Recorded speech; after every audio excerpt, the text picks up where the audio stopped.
All right. We are back here at Song of the Day, coming to you from the Rock Cave. I'm your host, Mark Pierce. It is Wednesday, Wanderlust Wednesday, yet again here in the cave. Hope you're doing well, enjoying music this week. I know I am. Pat Benatar yesterday brought me back. Listen to her greatest hits, man. Such good music. I hope you did that too. What are we talking about today? Like I said, Wednesdays, I try to throw some stuff at you that maybe you've never heard before. Sometimes it's a band you've never heard of, and I've been trying to get to some that are from a band you know. Like today's episode, came across my Twitter feed that earlier this week there was an anniversary. March 7th, 1983, Tears for Fears drop their debut album, The Hurting. Let's talk about this British new wave band.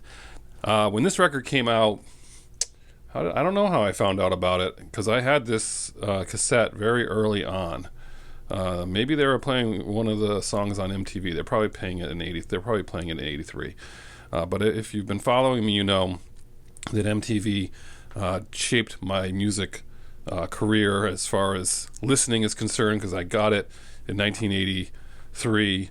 And just never looked back, and just we had that on all the time, and anything new wave I was like, what is going on here? I love this stuff. And this I just kind of embraced weird.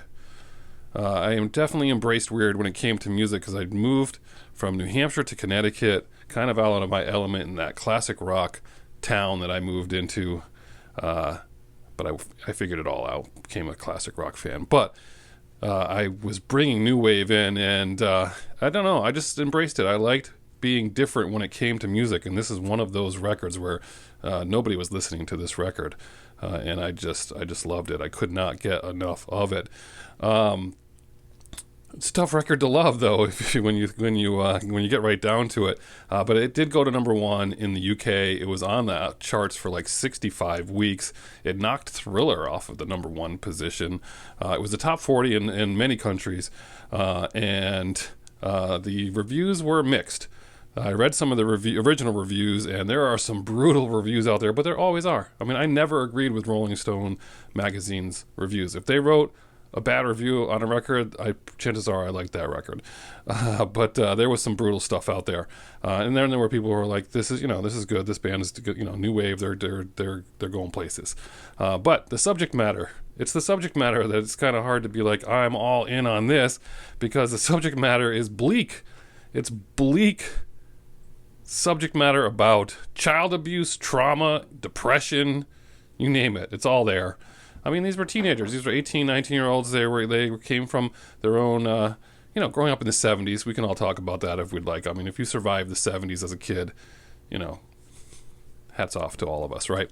But Roland Orzabal grew up in Bath, and his parents ran an entertainment agency or business that worked for men's clubs. So they had people in their houses doing auditions, like singers, strippers, ventriloquists. I mean, can you picture that? This sounds like a movie all by itself. His mother was a stripper. Kurt Smith had his own troubled childhood, not a lot of money, broken home, that kind of stuff. So they had a lot of shared experiences to talk about when it came to writing music. So they did. That's what they did. So yeah, there's a lot of these songs on here that there's the few of them that you're just like, wow, this is bringing me down. But I loved it, because it was just synth pop gold to me. So good.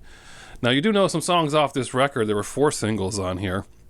Everyone knows Mad World, right? You all know Mad World, and there's been some pretty good remakes out there of that. And if anything, you probably know Change, right? If you do, you know Change. And then Pale Shelter is interesting. That's a very strong single. I don't know if people realize that that's Tears for Fears, or maybe a lot of you don't know Pale Shelter. I'm gonna guess that maybe a lot of you don't know it. I don't know. You're gonna have to tell me. I want to know if you guys know Pale Shelter. But what a strong song this is. The guitars, the vocals. I mean, this is a really good song. They do a version on Top of the Pops we're going to post below. But I want you to reacquaint yourself with that one. And I want to know, did you know that song, or did you know it and not know it was them, or did you say, I've never heard this song in my life? But Pale Shelter is super, super strong. Great song. I just listened to it again, and boy, I was blown away.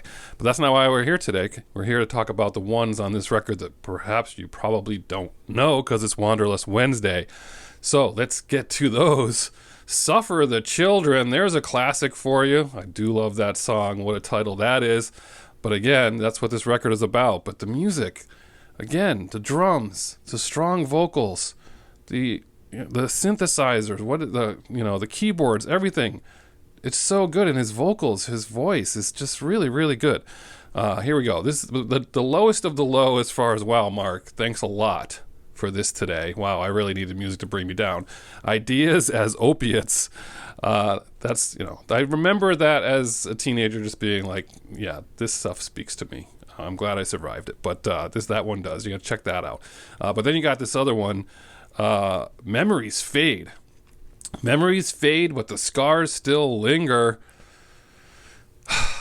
Another one near and dear to my heart, especially those 18 to 23-year-old years. Maybe it was, maybe it's the drama of being that age or whatever it is. But Memories Fade is a good one. I like that one a lot. And then the last one is Watch Me Bleed. What, Mark? Come on. Are you kidding? No, yes, you got to check it out. Watch Me Bleed. I don't know. It just brings me back. It brings me back to my teenage years. And I love these songs. And I had a great time playing these over again, even though the subject matter is rough. I want you to check those out today and tell me what you think. And speaking of Tears for Fears, they have a new album out. First album in 18 years. They broke up in the 90s and it wasn't very pretty, but they got back together. And I played their video a couple weeks ago called The Tipping Point. That's the name of the album, and I liked it. I enjoyed it. I thought it was good. They've gotten older. And then I got a message from Paul Chabot. Thank you, Paul, saying, hey, have you heard that new Tears for Fears? It's actually good. And so that reminded me that we should talk about that.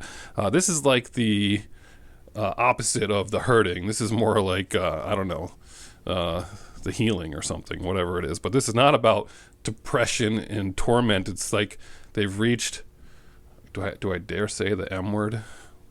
Our age, middle age. Are we middle? That's tough. That's tough. They've reached a certain age that we can all relate to if you're in my age group. And it's more about lessons learned from life, and they've survived therapy, and they've actually gotten to a good place. So that's what this record is about. So it's worth checking out the new album, The Tipping Point, from Tears for Fears. Always loved their music and always loved their vocals, and a lot to like about that. So that's what you're doing today. You're checking out Tears for Fears, The Hurting. Play the whole record, play it all, with particular attention to the ones you don't know, and tell me what you think about it musically and vocally. I want to hear back from you today. That's Wanderlust Wednesday. It's been a while since we had a 7-8 minute episode, so you're welcome for that, because 670 episodes are not enough. Whew. All right, enjoy your day. Whatever you're doing, I hope it involves music. I know I'll be listening to this again today, so I expect some comments below, and as usual, I'll catch you on the flip side.